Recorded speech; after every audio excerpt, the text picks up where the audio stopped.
Hello to the world and to the kingdom citizens. I greet you in the precious holy name of Yeshua Messiah, Yeshua HaMashiach, who said in his word, John 8:32, and ye shall know the truth, and the truth shall make you free.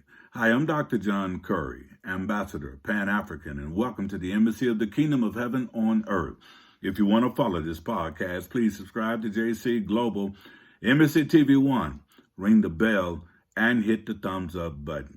Today's message that I have for you, it definitely needs to be shared because this message is powerful, and it is entitled, Black Men, It's Time to Get Checked for Prostate Cancer. That's the message. Black men, it's time to get checked for prostate cancer.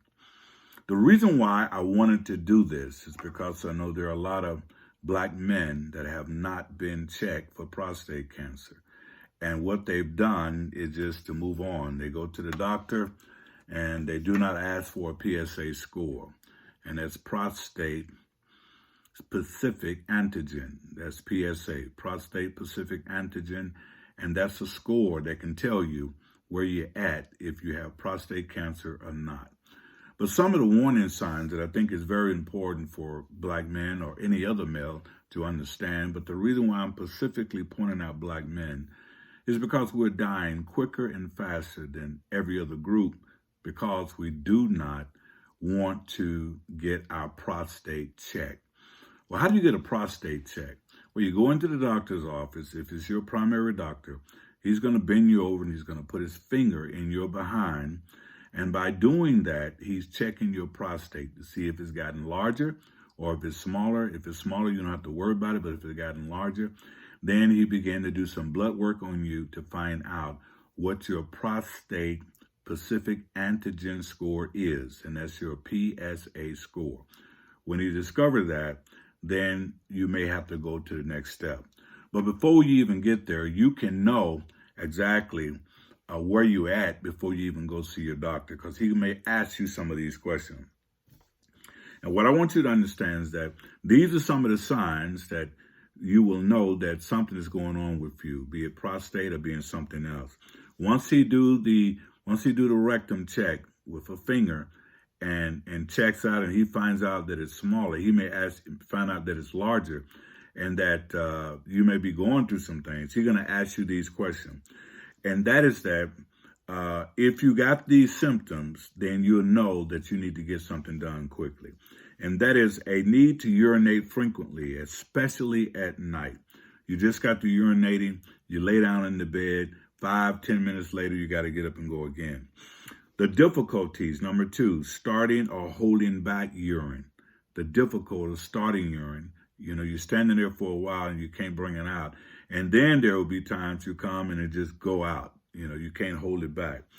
Number 3, weak dribbling or interruption flow in urination. So it may start out just dribbling and it get weak. And before you know it's weaker. And you barely can even get it out. You know, so that's the flow that's not flowing like you need to flow. That could be a symptom of prostate cancer. Or painful or burning urination, where now you're urinating, but it's painful and it's burning.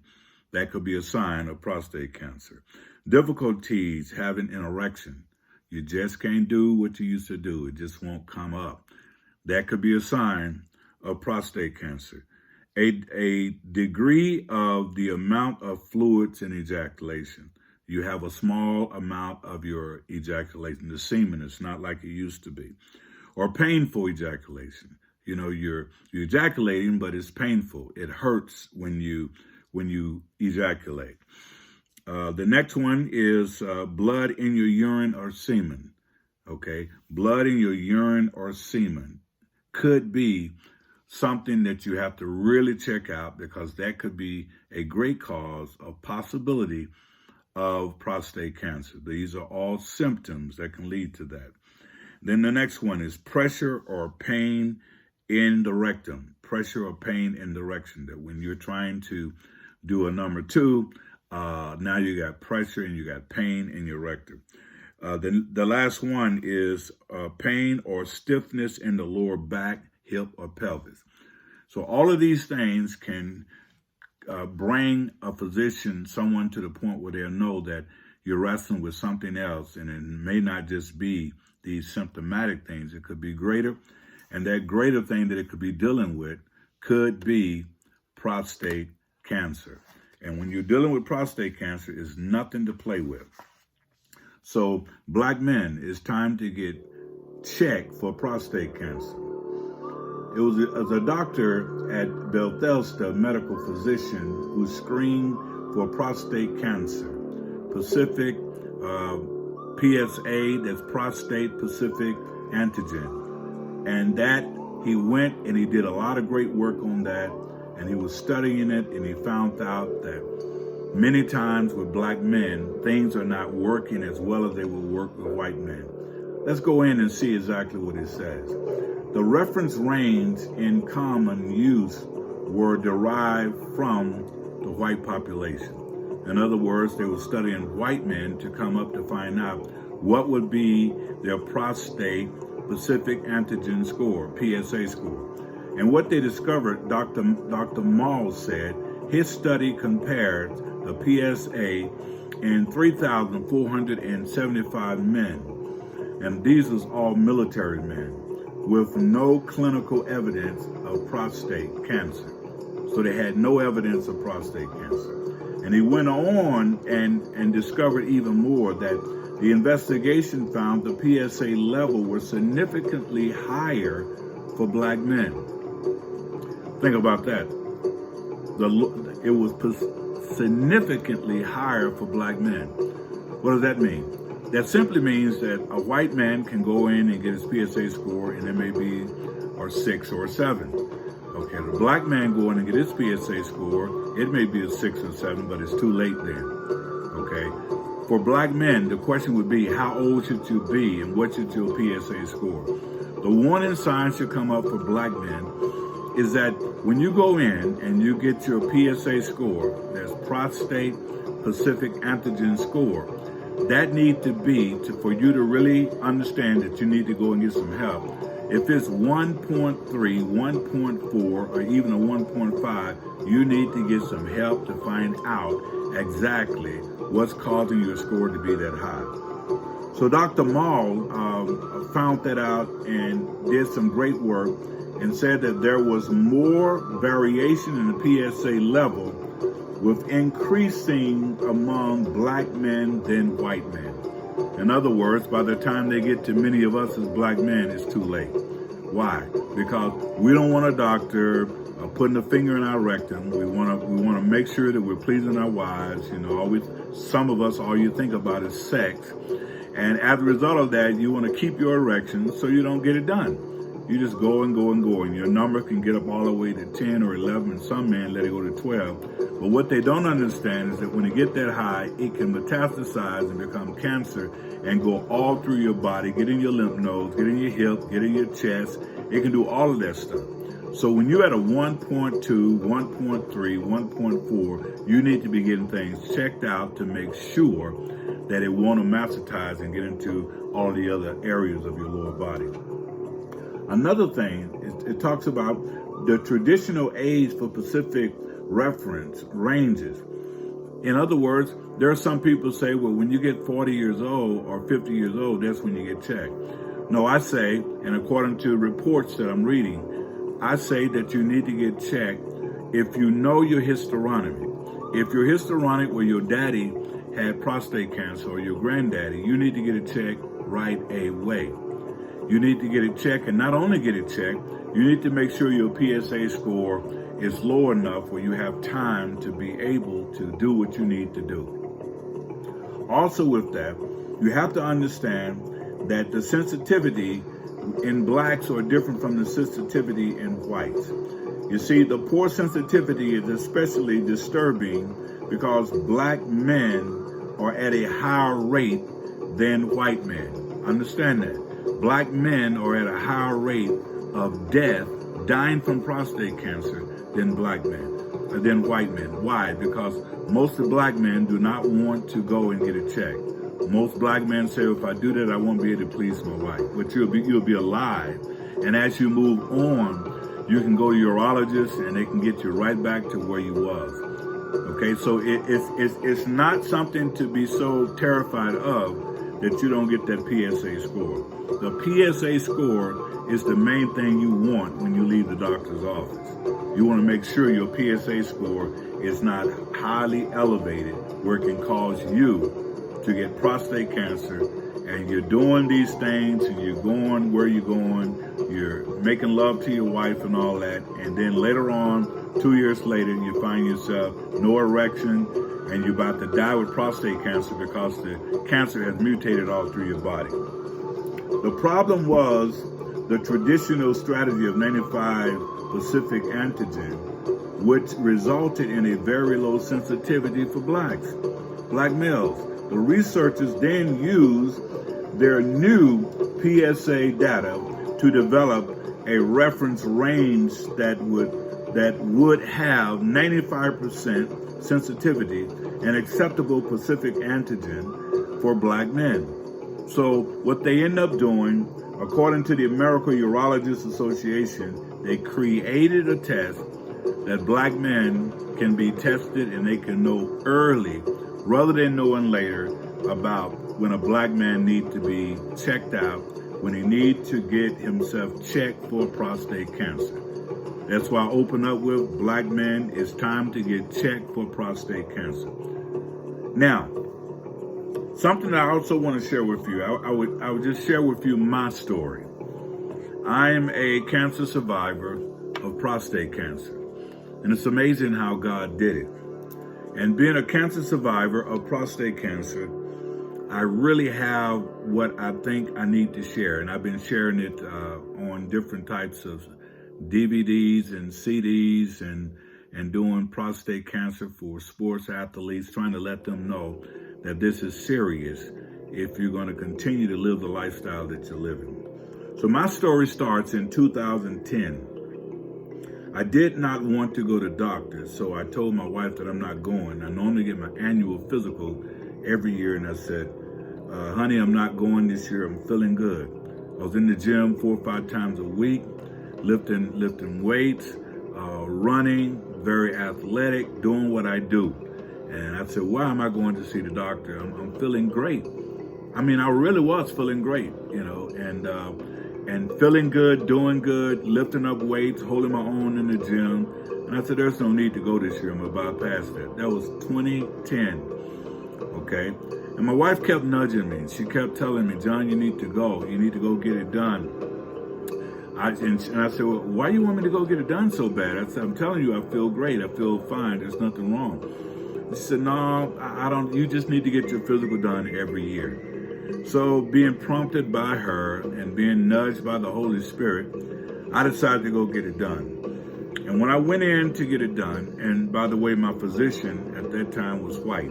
So he was viewing me as a white patient because when he saw my prostate cancer, when he saw my numbers going up, he thought none of it. And the reason why he thought none of it, because when he see his white patients come in, their numbers are ranging from 6 to 7 to 8.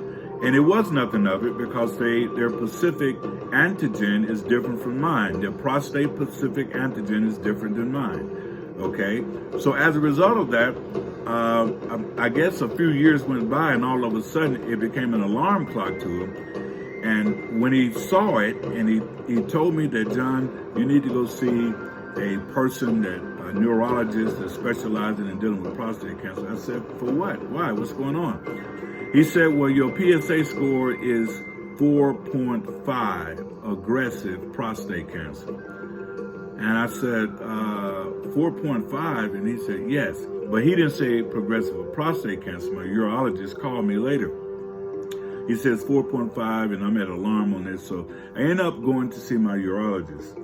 And he's the one that told me that, John, you have prostate cancer and it's a 4.5 aggressive prostate cancer. I was on my way home driving in my car, and he shared that with me. But what was in me was I thought was more important that I want to share with you even now. And then all I could say was, I'm in my car driving by myself. All I could say was, Well, I guess this is an opportunity for me to demonstrate faith. Now, my urologist, he didn't understand what I said. He said, John, you have stage 4. You got stage 4.5 aggressive prostate cancer. And I said, sir, I guess it's the time for me to demonstrate faith. And came on home and shared that with my wife. And we had to go up the following week and come to find out that's what it was, aggressive prostate cancer. But the beautiful thing about it, even though it was challenging, it was in capsule. It's like a bottle of water that has a cap on it, but the water is in the bottle, but it has a cap on it and it can't go anywhere. The water can't go anywhere. That's how my prostate cancer was. It was encapsulated in my body. And I basically had some of these symptoms that he was talking about. I didn't have all of them.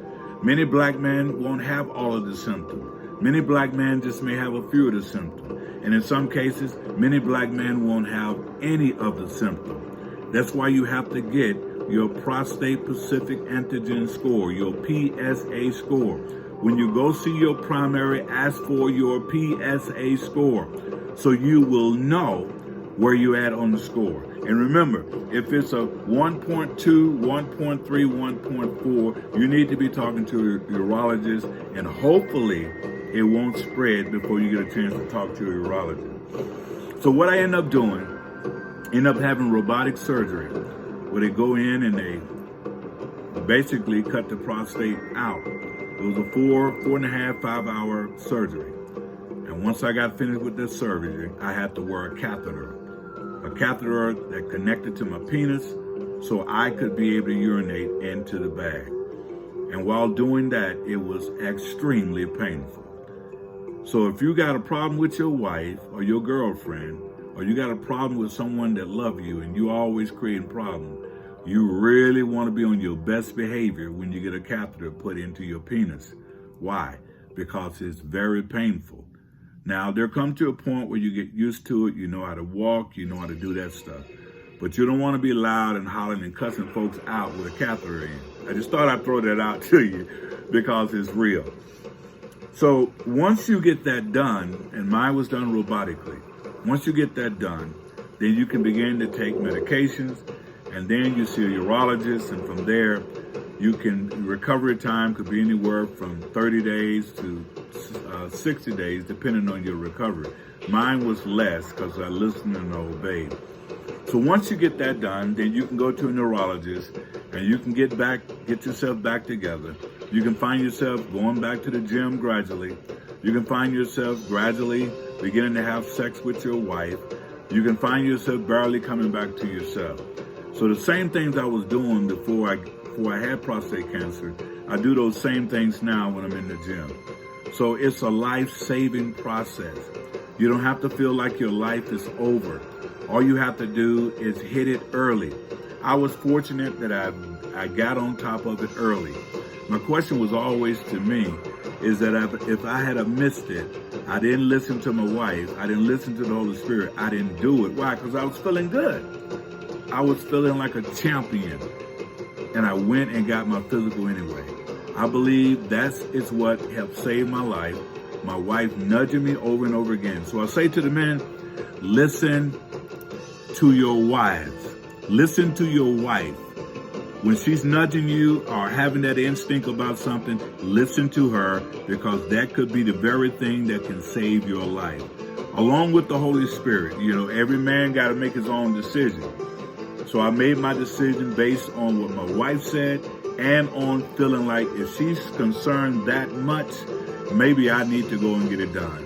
And it was right on time, because I came out, and as of today, and I saw my urologist just about maybe 5-6 days ago. I'm still with no evidence of disease of cancer. He said, you probably won't ever receive it back because it was all in capsule. So I'm happy about that. And I want to share with you black men that thinking sex is everything and all of this stuff, so you ride it out until you get 7 points, or you ride it out till you get 11 points on your PSA score. You're playing Russian roulette with your life. You need to get it done. so you can live and watch God go to work in your life. So I just want to share that with you. Black men all over the world, black men, it's time to get checked for prostate cancer. If you don't get checked for prostate cancer, you can die and you won't ever see your grandchildren. You won't be there for your wife. You won't be able to be there to watch life go. This took place with me in 2010. It is now 2023. And my urologist just told me, like I said, maybe a few days, a week ago, that it's gone. I don't have to worry about it. So I'm a cancer survivor with no evidence of disease. I trust that you can believe it. I trust that you can receive it. And for those of you females and males, tell your uncle, tell your father, tell your grandfather, have they been checked for prostate cancer? Do they know what their PSA score is? And if they don't know, you need to encourage them to go and get themselves checked out before it's too late. So I thank you for watching. I hope this message can be spread, and I hope people can adhere to it so they do not have to get prostate cancer and die before their time. God bless you. God keep you and God strengthen you. Until next time.